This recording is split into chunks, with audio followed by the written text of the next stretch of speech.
right, so if we draw our oxygen hemoglobin dissociation curve,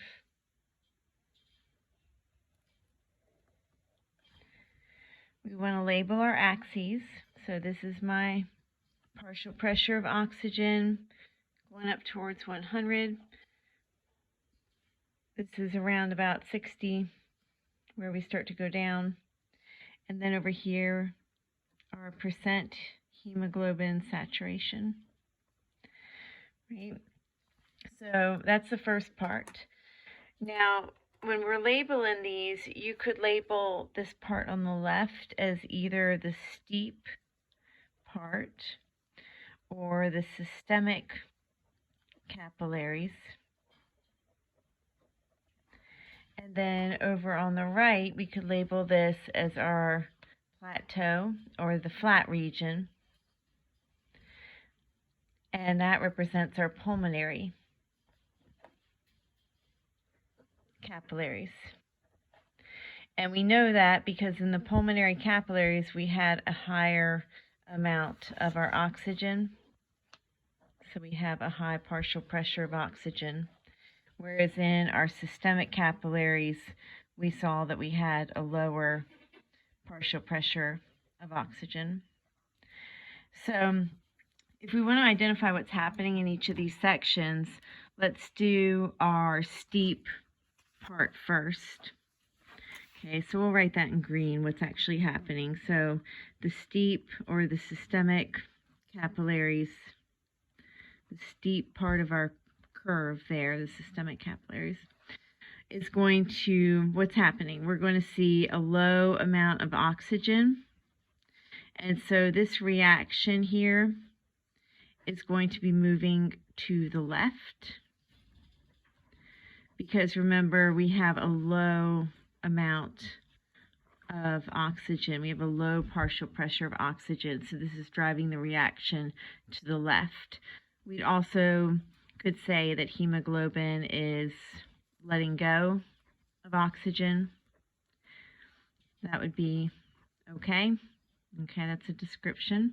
And then we could say a little change in the amount of oxygen we have. So a little change in the partial pressure of oxygen is going to cause a really big change in our hemoglobin saturation. Right? Because if we go a little bit down or a little bit up in the amount of oxygen we have, this is coming down really, really fast, right? So that's where our big change in hemoglobin saturation is occurring. Now, the physiological advantage. Why is this advantageous? Let's write it in red. So green is everything that's happening in that steep part. And then red would be our physiological advantage. And so what would affect the amount of oxygen? What would make it go a little bit either way? Well, cellular activity, right? Because cells are using the oxygen. And so if we say there's an increase in our cellular use of oxygen, so if we increase our cellular activity and its use of oxygen, then we can have a rapid change, a big change in our hemoglobin saturation. And so this helps make a lot of oxygen become available. So a lot of oxygen becomes available. We'll say it's released from the hemoglobin quickly.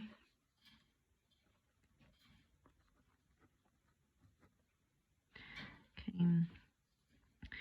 So we have a rapid big change in our hemoglobin saturation, and that helps a lot of oxygen be released from our hemoglobin really fast.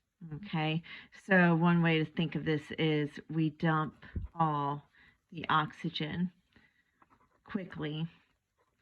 and it's available for the cells. And so that reaction that we wrote up in green here, this happens really quickly, and so we end up with a lot of oxygen available to diffuse out and go to the cells where it's needed. Now let's do our plateau. Our plateau pulmonary capillaries, high amounts of oxygen. And so we'll do what's happening in green. So we use green ink for that. So let's say that this is a pulmonary, I'm going to use abbreviations here, or pulmonary capillaries where we have a lot of oxygen. And so in our reaction, we're going to go towards the right-hand side. Because according to the law of mass action, if we have a high amount of oxygen, that's going to push us over here towards the right. Right, what else is happening? If there's a change in the partial pressure of oxygen,